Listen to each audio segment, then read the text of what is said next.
दोस्तों, भारत के नए लेबर कोड आज देश की सबसे बड़ी बहसों में से एक बन चुके हैं। हाल ही में सरकार ने 29 पुराने लेबर कानूनों को हटाकर उन्हें 4 नए कोड में तब्दील कर दिया है, बदल दिया है। सरकार का दावा है कि इससे मजदूरों को ज्यादा सुरक्षा, बेहतर वेतन और आसान नियम मिलेंगे।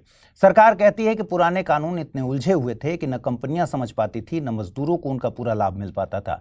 नए कोड इस जटिल व्यवस्था को सरल बनाते हैं, आसान बनाते हैं। नए कानून में कागजी काम घटता है, वेतन और न्यूनतम मजदूरी की गारंटी बढ़ती है और महिलाओं को बराबरी के अधिकार मिलते हैं। इसके अलावा ग्रेच्युटी अब 5 साल नहीं बल्कि सिर्फ 1 साल की नौकरी पर मिल सकती है। वहीं नए कानून में गिग वर्कर्स जैसे ओला, उबर ड्राइवर, फूड डिलीवरी एजेंट्स को पहली बार आधिकारिक रूप से पहचान मिली है। सरकार का तर्क साफ है कि इससे मजदूरों के लिए सुरक्षा का दायरा बढ़ेगा और उद्योग के लिए व्यवस्था आसान हो जाएगी।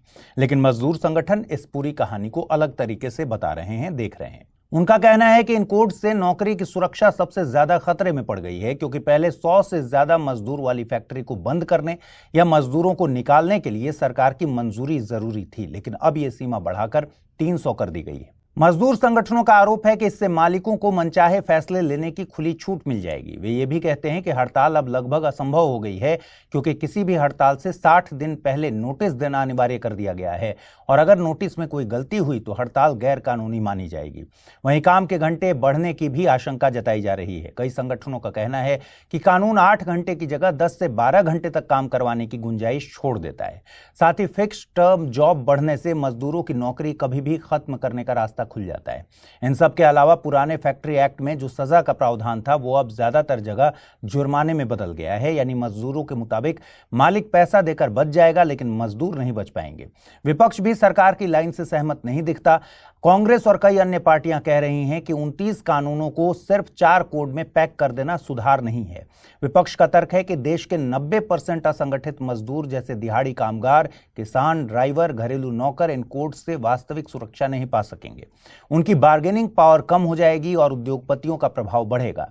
कांग्रेस ने 5 बड़ी मांगे भी रखी हैं और ये मांगे हैं: पूरे देश में 400 रुपए न्यूनतम मजदूरी, राइट टू हेल्थ कानून, शहरों के लिए रोजगार गारंटी योजना, असंगठित मजदूरों को पूर्ण सोशल सिक्योरिटी और सरकारी विभागों में ठेका वाली नौकरी पर रोक।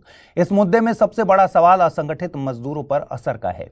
गौरतलब है कि भारत के 50 करोड़ कामगारों में से 90% असंगठित हैं। मजदूर संगठनों का कहना है कि इन कोड से इन पर नियंत्रण बढ़ेगा, अधिकार मांगना मुश्किल होगा और ठेकेदारी का दबाव बढ़ सकता है। कुल मिलाकर सरकार कह रही है कि नए लेबर कोड मजदूरों के जीवन को सुरक्षित और बेहतर बनाएंगे, जबकि मजदूर संगठन और विपक्ष का कहना है कि इन कोड से नौकरी, वेतन और अधिकार तीनों ही कमजोर हो जाएंगे।